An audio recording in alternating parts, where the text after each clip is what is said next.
Heyo, and welcome back to Pokemon Y. In the last part, we just visited the Tower of Mastery. We found out a bit of stuff about the Mega Pokemon gimmick, or feature, depending on how you look at it.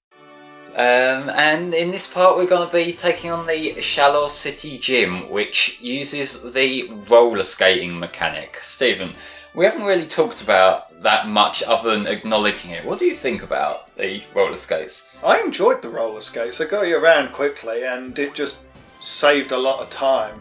It's like, I mean, granted, all you have to do is just press the, I think it's the Y button to get up your select items, isn't it? No, actually, the roller skates, I seem to recall once you have them, it's just when you control them on the stick. Yeah, I know, I was just referring to the bike, because you have to set that up. So it's like, I mean, even though it's just a button away, it's just so easy to move the stick and then just have the rollerblades on. Plus, you get that slight boost at the beginning every time. Yeah, I forget, can you keep tapping it to get a boost? You can. You can do a Silver the Hedgehog flying a bit further sort of thing. I mean, you have to keep stopping and starting, but it's not terrible. I've never watched any speedruns of this game. I would love it if that's one of the techniques people use. It's one of the things, isn't it, when there's a goofy animation for a thing that actually works quicker. It's like when you watch fucking Symphony of the Night speedruns and they're doing like the backdash all the way through, because it's quicker to just mash the backdash than it is to walk forward. Yes, what do we think of Mainfu, Chris? Have we said this before? I can't remember what I'm pretty sure we have. Conclusion was. Yeah, because like it's alright, isn't it? Yeah. I prefer me and Shao, but... Yeah, that one I could never really make out what it's trying to be. We'll have to look it up afterwards. Well, I mean, like, even looking up what it says it's trying to be and what it actually looks like can be different things. But yeah, this is the gimmick that when you beat the trainers, a bit more of the pathway to the gym leader raises up, and so it avoids you having to do a really fancy trick to throw yourself over the barrier, which is kind of a shame that you can't do that. But hey, Heracross, what do you think of Heracross, Chris? Yeah, everyone loves him. That's basically it. Pretty much. Yeah, Heracross is great. Yeah, what I mainly remember from him, and I can't remember if we've talked about this in a previous part or not, but when Ash used his one in the Sinnoh League. Yeah, I knew you were going to bring that up. Yeah, because that was one of the rare examples of Ash using his fucking brain, wasn't it? Because it was like, wasn't it that he was trying to take on the Darkrai that he knew was coming? Yeah. And so he used, what was it, the name of the attack that works when you're asleep? He gave it Sleep Talk. Yeah, so that was actually planning ahead. That wasn't just trying to use moves that don't affect the enemy or something. Plus, there's the fact that Darkrai's a Dark type, and Heracross is a fighting bug type. Both types that are super effective against it. Yeah, so he gave the biggest advantage he could to his strongest asset. Basically, yeah. Ultimately, it's still kind of a shame that it is a Heracross, which while it looks fucking cool, I don't think it's that useful, is it? It's not that great, really, if I recall. Mega Heracross makes it better, but... I can't remember what Mega Heracross looks like.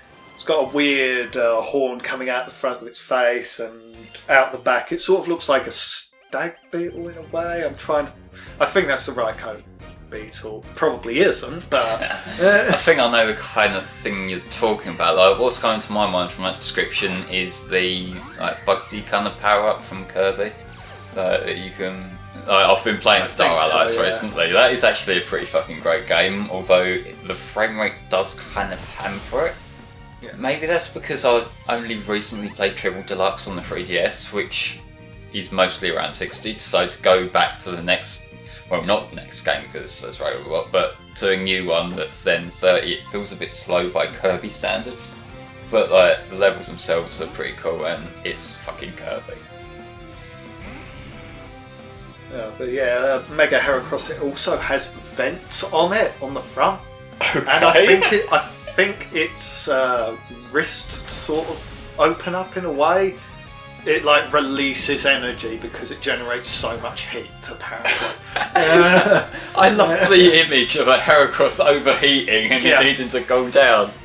Bug type overheats. Not a good combination. What about poor Korrina? Yeah, but it's a fire type. Yes, that's what I was getting. Heracross doesn't have that advantage. I was thinking, It doesn't have the luxury. It doesn't have the luxury of like fire attacks or something, but like, can it learn overheat? No. Oh, I'm pretty sure it can't. I want to see a fucking Heracross using fire attacks now. That would be amazing. But it'd be completely useless. Yeah. What is useful and what is cool? There's not always a crossover there, is there? But yes, the fighting type, given this is a fighting type gym. Chris, what's your favourite fighting type Pokemon? Oh gosh, I'm trying to think of more. It is hard to put on the I spot. don't know, what would... Well, I'm trying to think of the best ones. Stephen, you got any come to mind? Oof, that's difficult. I mean, Blaziken's an obvious one, and Lucario. Machamp, definitely. Medichamp's alright, but... Boob legs. That's that voided that for you. It hasn't ruined it because there's also Mega Medicham. Oh, true. Yeah, like another one that's got like the weird flying limbs around its head. Or... No, they're not limbs. It's sort of. It's difficult to describe. It's ribbon got like a sort of turban and yeah, a little bit. Yeah. to it. Yeah. Also, that boob legs joke wasn't funny when I said it 5 years ago, was it? It probably ain't funny now. No, it's still not funny. No. Well, at least I'm consistent, if nothing else. But yeah, my favourite fighting types, in terms of the design, because I don't really tend to use fighting types on my team that much, but I really like Hawlucha, and I really like Lucario. They're probably my two favourites that come to my mind. It's also like Machamp is pretty cool, you know, like maybe it is a bit basic, you know, the fighting dude sort of design, but you know, at the end of the day it's the simplistic design that does the job. It's got 4 arms. Yeah, and its Pokedex says it can deliver 1,000 punches within a few seconds. So it's Star Platinum, essentially. Yeah, essentially. Like, I want to see that now, like Jotaro doing that thing, pulling his cap down, doing the Yara Yara thing, and then a Machamp doing his fucking aura shit. It's like, considering ghosts can see the stands, I'm assuming Machamp would need to learn Foresight to be able to hit a ghost type. So he will need that to even clash fists with Star Platinum. Yeah. I have just thought that through. Yeah, you put a lot of thought into that. Yeah, a man possessed by an evil spirit that happens to be Machamp. But yeah, there's that, I suppose. Also, like Hitmontop, I quite like. Like, it's not one I'd thought that much about, but like in my most recent Pokemon Colosseum one, I used the Hitmontop that you snag from Scrub, and that actually came in really useful for quite a fair bit of it. So, you know, like I got an appreciation for that. Even if, like, I'm not sure whether I prefer that or Hitmonlee design-wise. I prefer Hitmonlee. So I feel bad having Hitmonlee slip my mind, because often enough in Gen 1 playthroughs I would have Hitmonlee on my team. I don't tend to use fighters in Gen 1 at all, like past the early stages, because sometimes I'll catch a Mankey to use against Brock. But other than that, like even nowadays I tend to go more towards the Nidos and level them up until they get double kick. Is it double kick for the early game one they learn? Yeah, I'm pretty sure it is. Yeah, that's the one that used to kick Brock shit in. Which, I don't know, it's not a water or grass type, so I might have to find a new strategy next time we go back to Kanto. Yes, I'm still fucking bitter about that. When is that game coming out anyway? Is that soon? Let's Go does come out fairly soon. It's I've lost track of it. mid-November, I know that.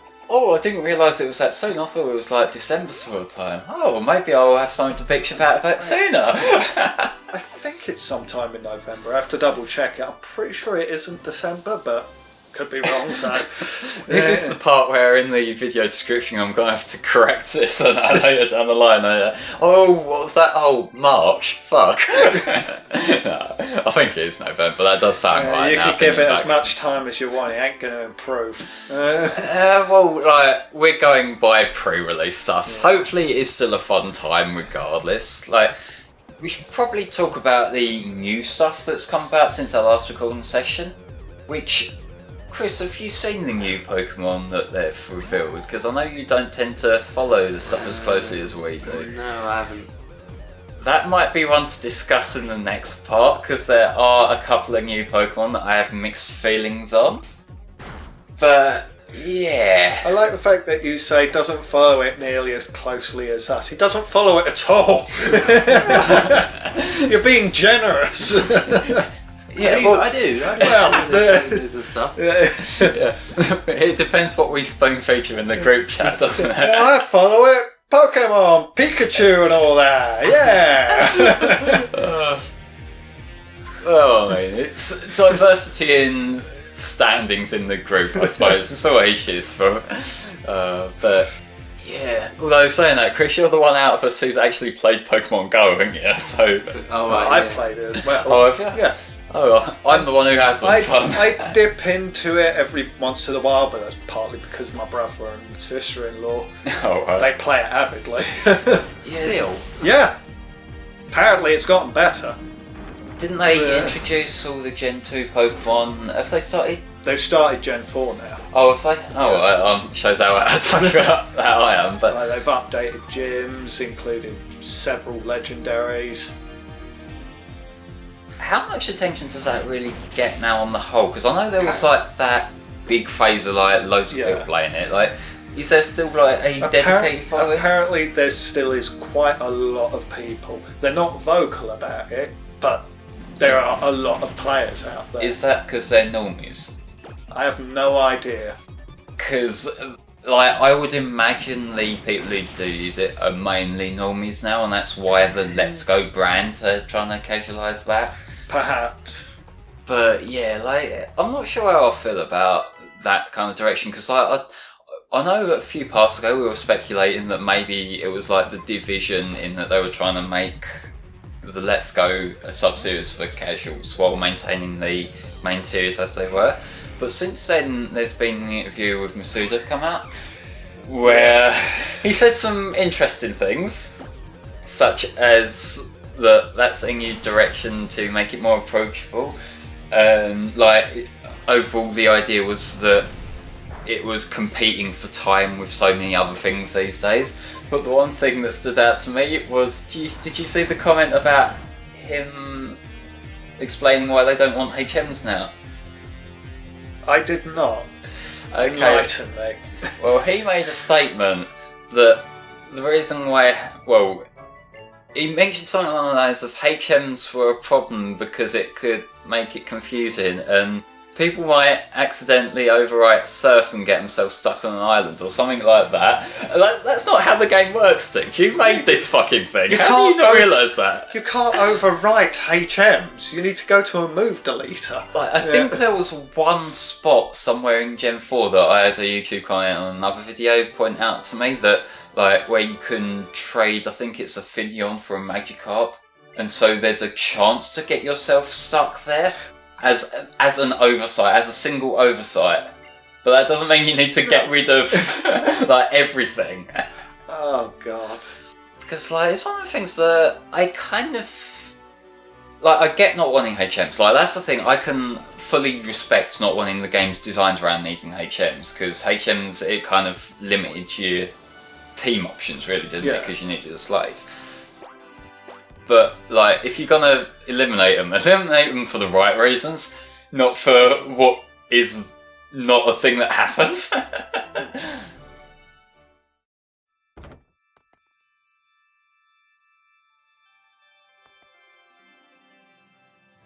So really, HMs should just be an active ability from every Pokemon. Like, this Pokemon has claws. It can just naturally cut down this tree.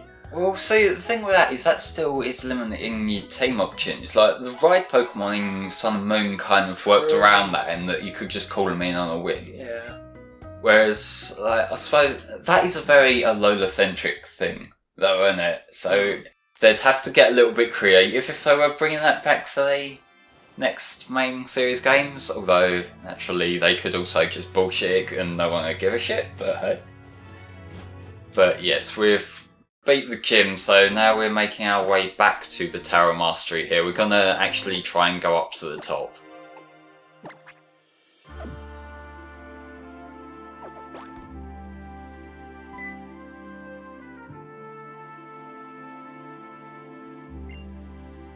Yes, waiting at the top of the tower, so that means we're gonna have a slow little stroll to the top. Do you remember this segment of the game, Stephen? Yeah, I do. And you remember what's coming?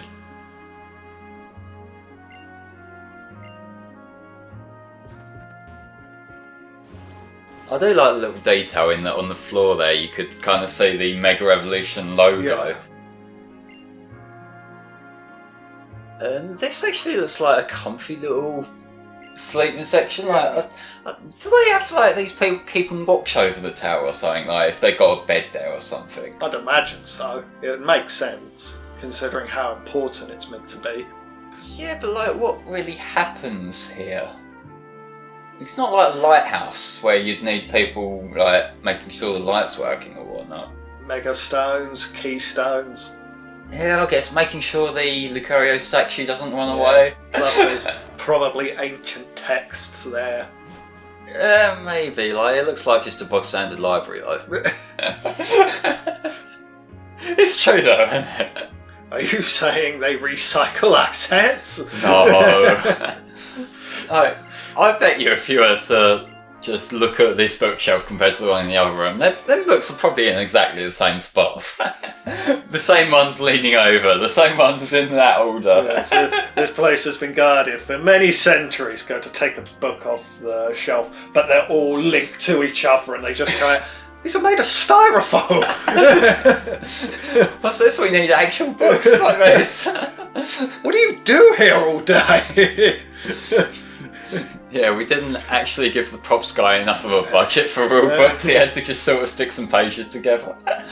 Look, we'd just like to seem important, okay? Bit of scam that's been going on for at least 200 years.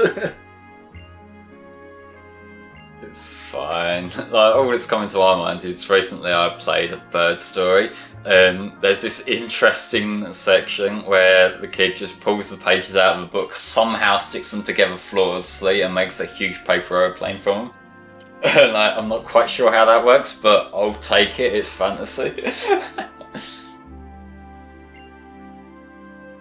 Gonna do some mega battling, maybe.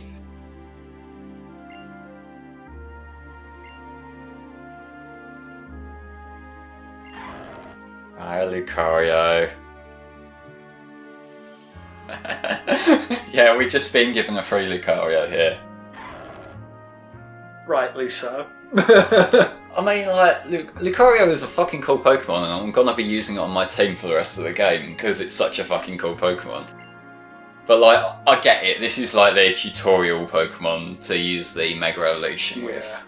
But it's one of the things that I do see why people bring it up as a criticism of Gen 6, that you just get handed so many Pokemon here. It's about 3, I think. Well, there's that I can recall. There's 3 in the fact that there's your Kalos starter, your Kanto starter, Lucario, and also if you pre-ordered the game, I think it was, you got the Torchic as well. No, it wasn't pre-ordering. It was just like for a month you could get Wi-Fi, I think. And there's also Lapras, so 5. Oh yeah, I forget about the fucking Lapras. I don't think I'm going to be getting that, but yeah, there is a spot where you get given a Lapras as well if you want. It's shortly after this, so yeah. So if you wanted, you could only actually have to catch one Pokemon of your own, and you got a full team. yeah. Because apparently everyone in Kalos is just like, you get a Pokemon, you get a Pokemon. I do enjoy how for a period of time after this game came out, people were affectionately referring to this Lucario as the welfare Lucario. So yeah, it's basically a game of whose Lucario can punch the other one the hardest here, which, you know, I am cool with. Yeah, but you moved first, so you're gonna win. Do you know if that's set that your one has higher speed? I don't know, it might be. It's a possibility. This might be one of them battles where they just want you to win it just to get a feel for Mega Evolution. It makes sense if it was, honestly, given that it's like the introduction of Mega Evolution to the series, but hey.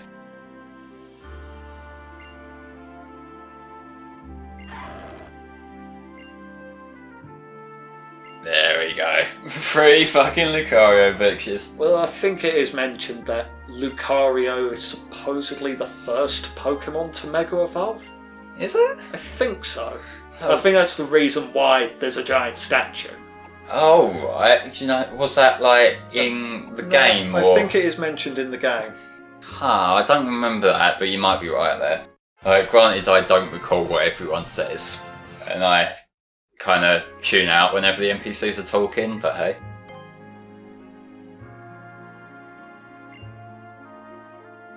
So my favourite Mega Lucario moment is when it beat the hell out of Pikachu. Oh, was that in the main series? In the anime, yeah. That was a rather brutal but wonderful moment to see. Oh, was that her one? It was her Lucario, yes. It ends up losing its mind because it's learnt later on that apparently they had not set on the same goals, or at least they have the same goal but they both have different ideas of how to approach it. And that's why the Mega Evolution went a bit awry.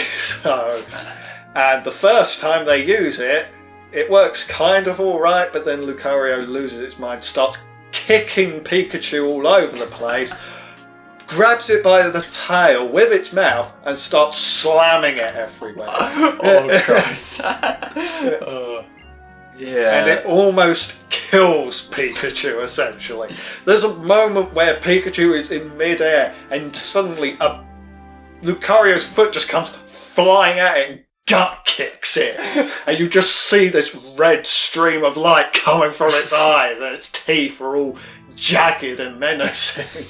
Was there any reference to Ash being like the Waveguard hero or whatever the fuck? No. Fuck. Why not just reference the good film? I love that film so much. That's like I'd say just behind Power 1, that's the best fucking Pokemon film. Because Pokemon doesn't care about you. Fuck. You special snowflake. But I care so much about Pokemon. But yeah, ladies and gentlemen, join us next time where we'll be going for a bit of a stroll through some watery areas because it's a bit of a filler part. We'll see you then.